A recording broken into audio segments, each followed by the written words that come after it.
On va parler de Touche pas à mon poste. Cyril Hanouna, il t'adore. Ah, bah écoute, C'est tant mieux, devenu, hein. c'est devenu un grand copain. Quelle est votre relation? Bah déjà, il a un beau prénom, je trouve. Donc, Oui, vous avez le même, sauf que voilà. tu as un L et un E en plus, je Oui, c'est crois. ça, tout à fait. Non, bah en fait, oui, c'est vrai que le contact est bien passé. Après, les émissions, on en a fait deux. Elles ont eu leurs effets. Il y a eu également, il y a un Prime qui est en projet, un Prime basé sur le paranormal, avec une très bonne préparation. Donc, je ne sais pas quand est-ce qu'il se fera, mais il va se faire prochainement. Oui, il a été annulé. Tout à fait. Et donc oui, même avec les chroniqueurs, il y a un très bon contact, il y a un bon feeling. De toute façon, en fait, l'hypnose ne peut pas marcher s'il n'y a pas un rapport de confiance. Donc il y a d'abord une connexion, bien sûr, mais il y a aussi un rapport de confiance qui fait que on arrive très vite après à faire basculer la personne dans son état modifié. Voilà. C'est quand même fort ce que tu as fait un Gilles Verdez ou un Mathieu Delormeau. Alors, il y a ceux qui ont été complètement époustouflés, et encore une fois, ceux qui ont été perplexes, et il y a ceux qui ont été dérangés Oui. par Alors, par cette expérience. Tu il peux faut comprendre ça? savoir, je peux comprendre parce que beaucoup de personnes essaient ne voient les choses que d'un côté extérieur. La seule personne qui peut être réellement dérangée, c'est le sujet en lui-même. C'est lui Mm. qui vit la chose.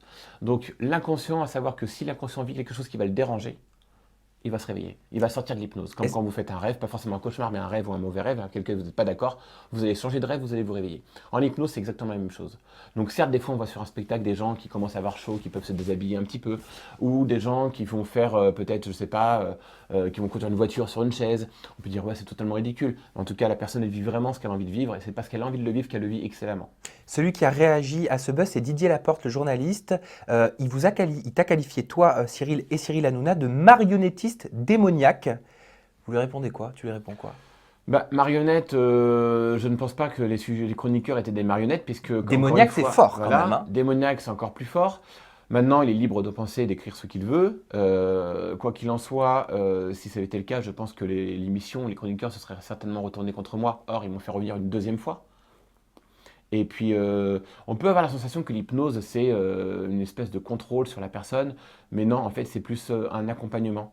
La personne, forcément, elle est guidée pour aller dans une direction plutôt qu'une autre. Alors, Touche pas à mon poste, c'est une émission qui est très dynamique, qui est basée sur le buzz, qui est basée sur l'euphorie, le côté un petit peu impromptu, le côté un petit peu ironique. Donc, on va forcément travailler sur des effets dans ce sens-là.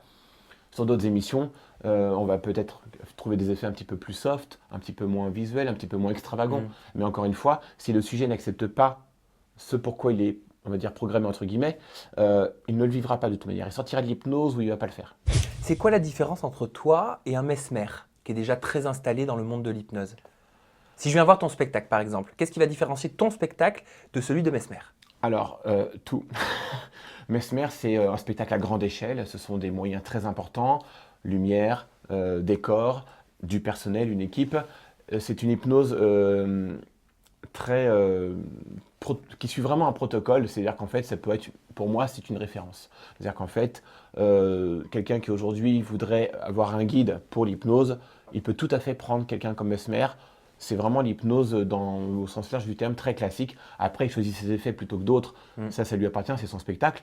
Moi, dans mon spectacle, c'est beaucoup plus intime. On va avoir forcément moins de monde, donc moins de monde dans la salle, donc moins de monde sur scène.